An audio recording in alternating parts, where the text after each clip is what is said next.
नमस्कार और स्वागत है। आज हमारे पास जो स्रोत हैं वो वैश्विक मामले और राष्ट्रीय विकास रिपोर्ट से लिए गए हैं। कुछ अंश हैं ये। इनको ऐसे समझिए जैसे किसी देश की एक दिन की डायरी हो। सुबह की शुरुआत होती है अंतर्राष्ट्रीय मंच पर तनाव से, दोपहर घर के अंदर की ज़रूरी चीज़ों को ठीक करने में और शाम शाम परिवार के साथ त्योहार मनाने में। आज हम भारत के ऐसे ही एक दिन की कहानी को समझने की कोशिश करेंगे। और हमारा मिशन सिर्फ इन अलग अलग सुर्खियों को पढ़ना नहीं है, बल्कि इनके बीच के जो धागे हैं उनको जोड़कर एक पूरी तस्वीर बनाना है। ये समझने की कोशिश करेंगे कि जब दुनिया में शह और मात का खेल चल रहा हो तो भारत अपनी चाल कैसे चलता है और साथ ही उसके अपने घर में क्या चल रहा है। तो चलिए इस डायरी का पहला पन्ना खोलते हैं और शुरुआत ही होती है एक बड़े तनाव से, और इसके केंद्र में है ईरान। अमेरिकी राष्ट्रपति डोनाल्ड ट्रंप ईरान को एक बहुत सीधी और कड़ी चेतावनी दे रहे हैं। वो कह रहे हैं कि अगर ईरान ने अपने यहाँ प्रदर्शनकारियों को फांसी देना बंद नहीं किया तो उसे बहुत गंभीर नतीजे भुगतने होंगे। ये सिर्फ एक बयान नहीं लगता, ये तो एक तरह से सीधी धमकी है। बिल्कुल। और यहाँ बात सिर्फ अमेरिका और ईरान की नहीं है। जो चीज़ इसे और ज़्यादा उलझा देती है वो है चीन का इस मामले में आ जाना। हमारे स्रोतों में साफ लिखा है कि चीन ने न सिर्फ ईरान की स्थिरता का समर्थन किया है, बल्कि अमेरिका पर खुलेआम दूसरे देशों के अंदरूनी मामलों में दखल देने का आरोप भी लगाया है। तो ये ईरान का मुद्दा अब एक तरह से अमेरिका और चीन के बीच चल रही बड़ी शतरंज की बिसात का एक मोहरा बन गया है। अच्छा। हाँ, चीन ईरान के कंधे पर रखकर बंदूक चला रहा है और अमेरिका को ये दिखाना चाहता है कि दुनिया में अब वो अकेला सुपर पावर नहीं है। और इसी बीच भारत ने अपने नागरिकों को ईरान तुरंत छोड़ने की सलाह दी है। एक मिनट रुकिए, ये कितना गंभीर है। क्या सरकारें ऐसी सलाह बस एहतियात के तौर पर जारी करती हैं? ये इसका मतलब है कि भारत को लग रहा है कि हालात बहुत जल्दी बिगड़ने वाले हैं? ये बहुत अच्छा सवाल है। देखिए, ये दोहरी भूमिका निभाता है। पहली तो सीधी है, अपने नागरिकों की सुरक्षा। कोई भी सरकार जोखिम नहीं लेना चाहती है, लेकिन इसका एक गहरा कूटनीतिक मतलब भी है। ऐसी एडवाइजरी को तेहरान और वॉशिंगटन दोनों राजधानियों में बहुत ध्यान से पढ़ा जाता है। ये भारत का बिना कोई औपचारिक बयान दिए ये कहने का तरीका है कि हम इस स्थिति को हल्के में नहीं ले रहे हैं। मतलब ये एक अप्रत्यक्ष दबाव भी बनाता है। बिल्कुल। तनाव कम करने के लिए। तो ये सिर्फ एक ट्रैवल एडवाइजरी नहीं, बल्कि एक डिप्लोमेटिक सिग्नल भी है। हाँ बिल्कुल। और इसी तस्वीर को अगर थोड़ा और बड़ा करें तो हमें अमेरिका का एक और कदम दिखता है। उसी दिन अमेरिका ने मिस्र, लेबनान और जॉर्डन में मुस्लिम ब्रदरहुड को एक आतंकवादी संगठन घोषित कर दिया। अच्छा। अब ये ईरान के मुद्दे से सीधे तौर पर नहीं जुड़ा है, लेकिन ये दिखाता है कि अमेरिका की पश्चिम एशिया को लेकर एक बहुत बड़ी एक आक्रामक रणनीति है। ये सिर्फ ईरान को अलग थलग करने के बारे में नहीं है, ये पूरे क्षेत्र के राजनीतिक समीकरणों को बदलने की कोशिश है। तो एक तरफ अंतर्राष्ट्रीय मंच पर इतना कुछ चल रहा है, जैसे कई तूफान एक साथ आ रहे हों।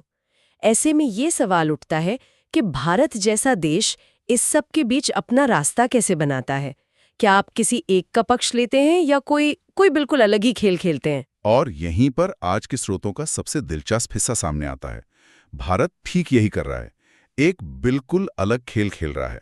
जिस दिन वो अपने नागरिकों को ईरान से निकलने के लिए कह रहा है, उसी दिन विदेश मंत्री एस जयशंकर अमेरिका के विदेश मंत्री मार्को रूबियो से फोन पर बात कर रहे हैं।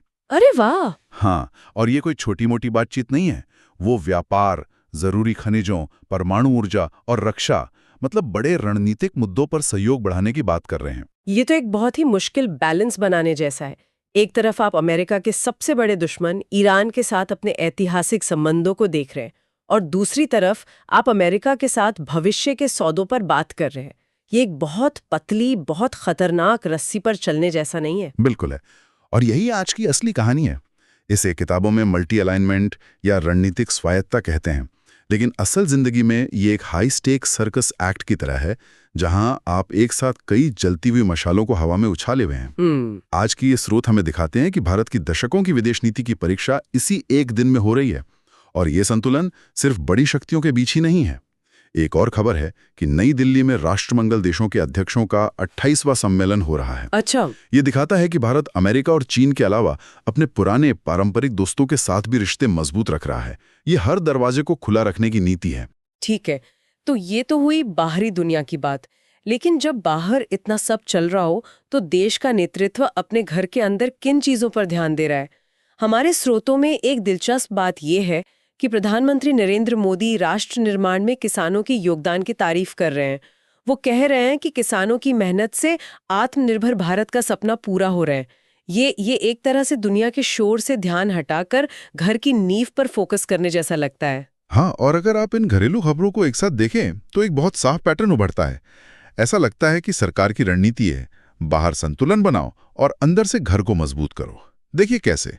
पहली बात, रक्षा मंत्री राजनाथ सिंह सशस्त्र बलों के पूर्व सैनिकों को राष्ट्रीय चेतना का जीवंत स्तंभ कह रहे हैं। ये सिर्फ एक अच्छा बयान नहीं है, ये सेना और रिटायर्ड फौजियों का मनोबल ऊंचा रखने का एक सोचा समझा प्रयास है। और सिर्फ सेना ही नहीं, पर्यावरण का भी जिक्र है।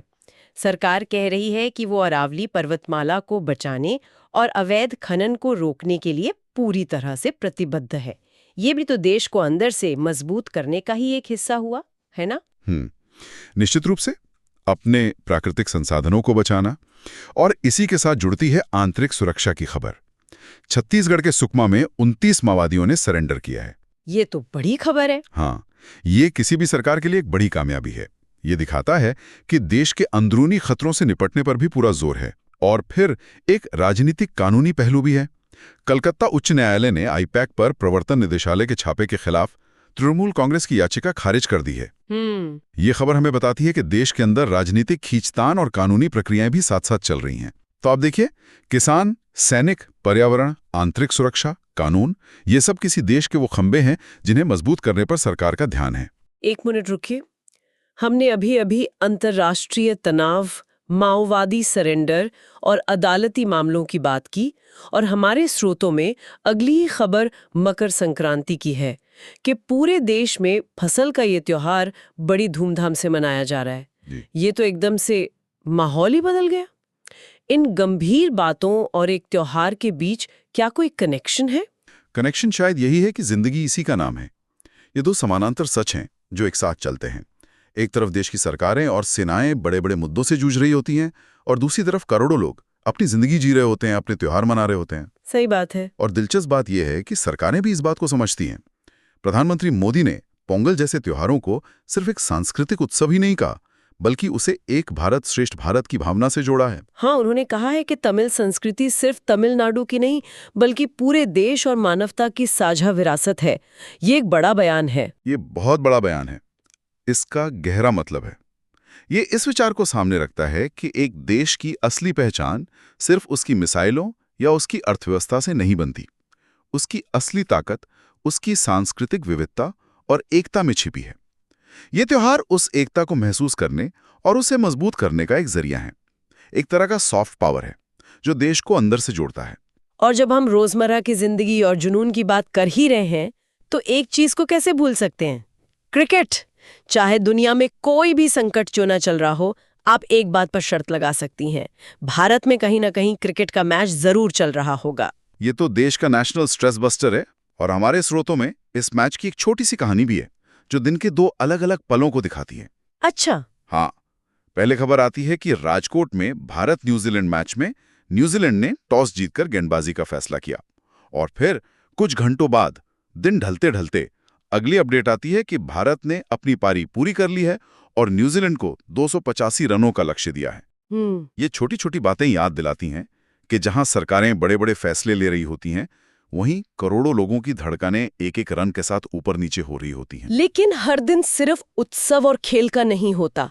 जिंदगी की एक कठोर सच्चाई भी इन खबरों में शामिल है। थाईलैंड से एक बहुत दुखद खबर है। एक रेल हादसे में 22 लोगों की मौत हो गई और 30 से ज्यादा लोग घायल हैं।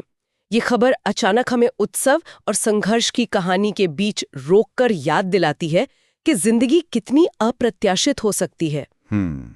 ये एक जरूरी पर्सपेक्टिव देता है।